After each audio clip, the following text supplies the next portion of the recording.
真趣味，乡亲啊，原来粪扫台语安尼写，粪扫，粪扫就是垃圾，所以粪扫车就是垃圾车，粪扫堆就是垃圾堆，粪扫人也就是垃圾桶，就是垃圾桶。啊，若扫涂骹、扫粪扫，就爱扫帚甲粪斗。粪斗有的地头讲下做粪请，还佫有这个粪扫池啊。粪扫池啊，就是防粪池啊。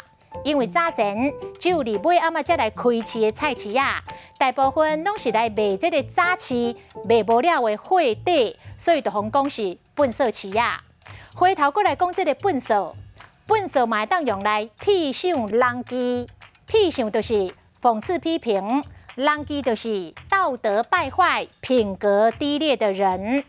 这个中官就一支嘴，讲甲一本机，做无一汤匙，出代志就撒予下骹手人，实在真粪扫。